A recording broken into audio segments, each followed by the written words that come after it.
Bismillahirrahmanirrahim. Assalamualaikum warahmatullahi wabarakatuh.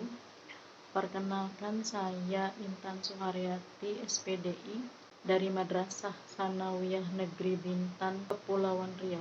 Saya merupakan salah satu mahasiswa PPG dalam jabatan mata pelajaran Akidah Akhlak di UIN Aranini, Banda Aceh, dalam menyampaikan video pembelajaran lokal karya tentang materi akhlak tercela.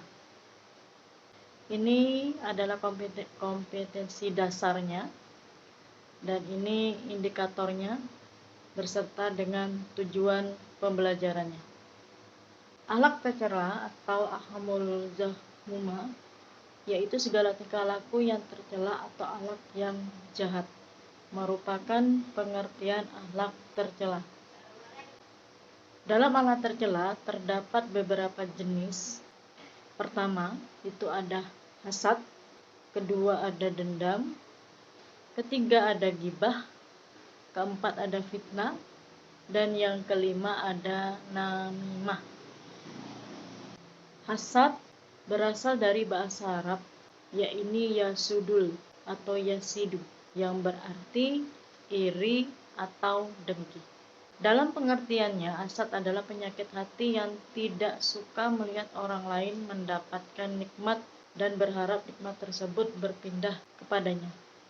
Berikut larangan sifat hasad yang terdapat dalam hadis Abdul Daud yang artinya, jauhilah olehmu sifat hasad, karena sesungguhnya sifat hasad itu dapat menghilangkan segala kebaikan yang sebagaimana api yang membakar kayu yang kering.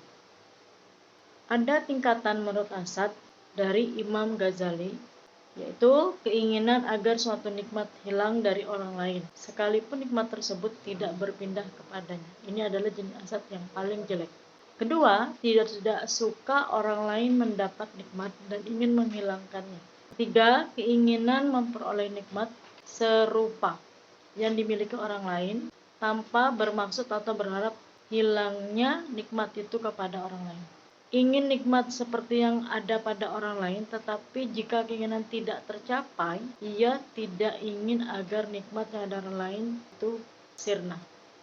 Penjelasan yang tentang akhlak tercela itu ada faktor penyebabnya.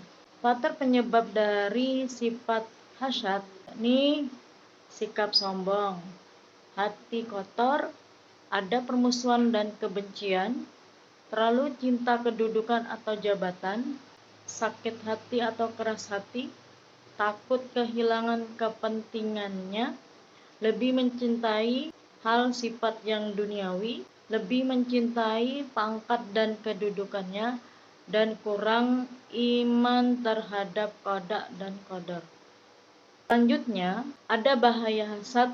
Pertama, merusak iman kepada Allah, mengakibatkan kufur nikmat, menyebabkan muncul sifat dusta, ghibah, fitnah, dan namimah, menyakitkan hati orang lain, masyarakat, serta lingkungan sekitar, menghilangkan amal kebaikan seperti api membakar kayu bakar, menimbulkan kesengsaraan di dalam hati orang yang hasad.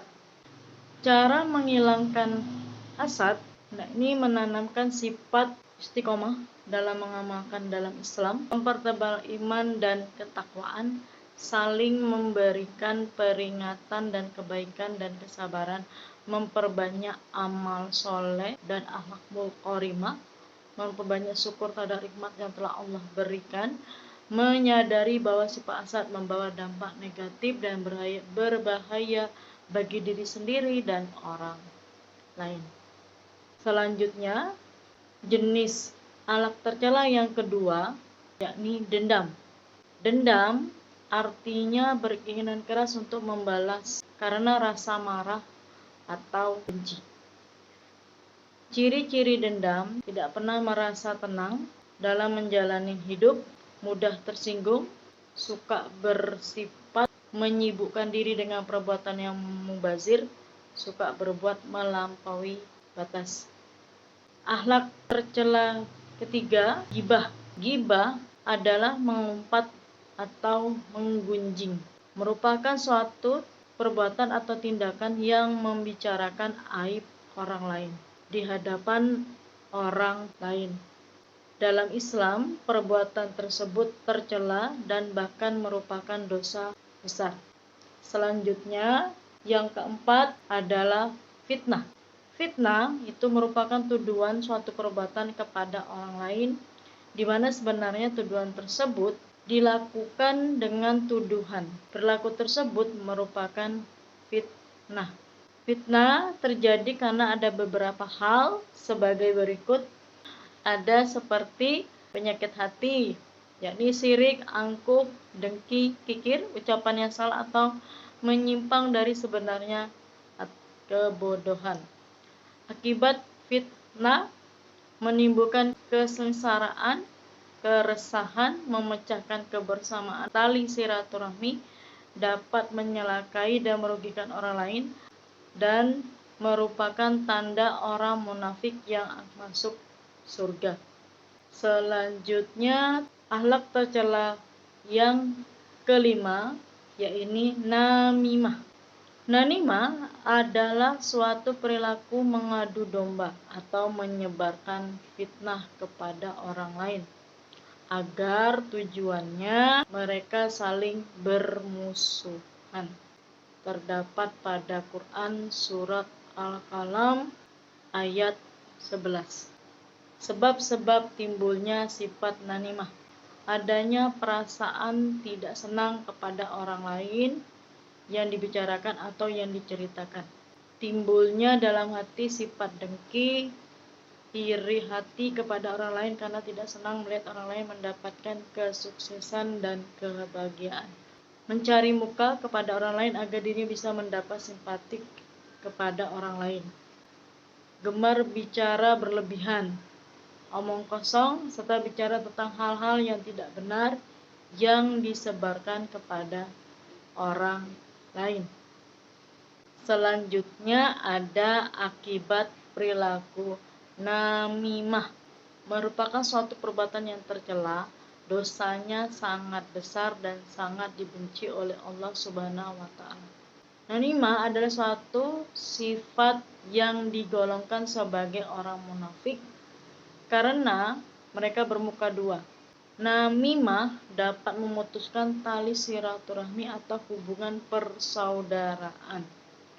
Orang yang berbuat namimah hidupnya tidak akan tenang akibat dari kebohongan, serta di akhirat kelak semua orang yang sudah dia fitnah atau diadu domba akan datang menghadap kepada Allah dan meminta pertanggungjawaban dari orang yang mengadu domba.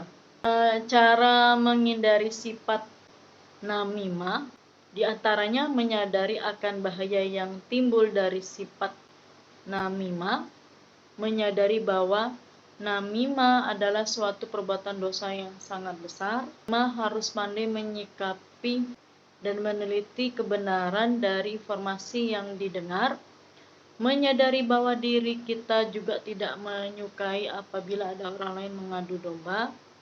Begitu pula yang dirasakan orang apabila diadu domba. Selalu menjalin dan mempererat silaturahmi persaudaraan, meningkatkan ketakwaan kepada Allah Subhanahu wa Ta'ala. Ini merupakan video pembelajaran lokarkarya yang saya sampaikan tentang materi akhlak tercela. Assalamualaikum warahmatullahi wabarakatuh.